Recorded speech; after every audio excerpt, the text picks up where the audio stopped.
Zdaj nekako bi uvodoma, kar se tiče plačila za opravljeno delo v času razglašene epidemije, začel zgodbo nekako z nekako drugačnega vidika, in sicer na podlagi vsega tega, kar ste imeli možnost slišati do sedaj in tistega, kar bo še slišano, je po našem mnenju evidentno, da je sama razlaga kolektivne pogodbe za javni sektor ta trenutek dejansko doživela potrditev naših predvidevanj, da je šlo za interesno montiran proces razlage, delan izključno z vnaprejšnjim zavedanjem povzročene škode tistim, ki v prvih vrstah obvladujejo stanje epidemije. Kar se izplačila dodatkov tiče, lahko potrdim, da v Policiji in Ministrstvu za notranje zadeve ter Inšpektoratu Republike Slovenije za notranje zadeve so bili 5. maja izplačani dodatki za delo opravljeno v mesecu marcu, ker konkretnih podatkov o tem, komu so bili izplačani in komu še niso bili izplačani, ta trenutek še nimamo, smo se v Policijskem sindikatu Slovenije odločili in smo že na Ministrstvu za notranje zadeve z organi v sestavi vložili zahtevo za dostop do informacij javnega značaja, iz katere bomo pridobili konkretne podatke o plačilih dodatkov vsem javnim uslužbencem v ministrstvu z organoma v sestavi. Tisto, kar ta trenutek lahko potrdimo, pa je, da se je pokazalo, da vsi tisti, ki so opravljali delo v času epidemije, dodatkov niso prejeli.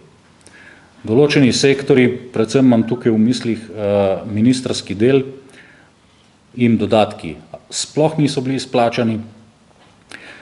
Niti eden policist, ki je bil izpostavljen v prvih vrstah, ni bil upravičen do dodatka v višini 100%, ki je bil tako opevan in obljubljen.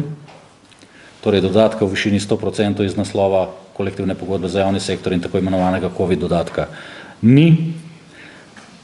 Tako stanje v tem trenutku lahko pripisujemo izključno dejstvu, da je za tako stanje odgovoren neposredno minister z izdajo arbitrarno določenih kriterijev in meril za obračun teh dodatkov, ki so bili izdani enostransko in sindikatom kot tudi organom v sestavi poslani zgolj kot izvršeno dejstvo samo v vednost.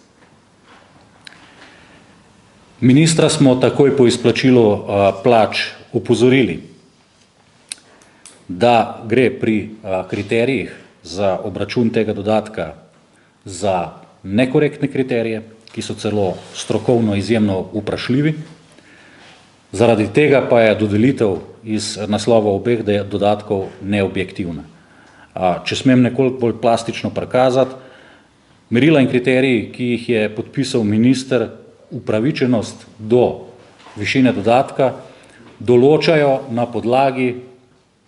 podlagi dolžnosti posameznih zaposlenih v policiji po opravljanju posameznih specifičnih usposabljanj.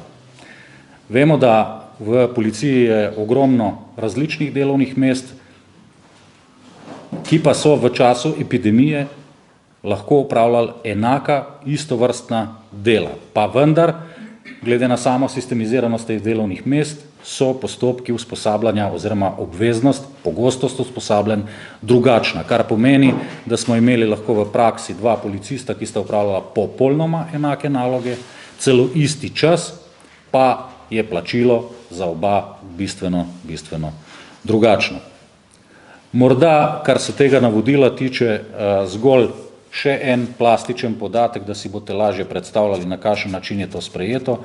Torej interventni zakon v 71. členu med drugim določa, da so do teh dodatkov upravičeni tudi policisti, ki so napoteni v mednarodne misije v tujino, seveda na tistih območjih, kjer se prav tako spopadajo z epidemijami. V tem trenutku imamo dva taka območja, to je območje Makedonije in pa Grčije. Pa vendar se je minister v svojih usmeritvah enostransko odločil, da zapiše celo stavek, ki govori, da tem policistom skladno z zakonom pravica do dodatka pripada, pa vendar so se odločili, da jim tega ne bodo izplačali. Toliko z naše strani, kar se tiče teh dodatkov. Lahko povem za zaključek samo to, da po pridobitvi informacij javnega značaja, do katerih smo prepričani, da smo upravičeni v polnem obsegu, ki smo ga zahtevali, bomo z veseljem takrat obvestili tudi širšo javnost.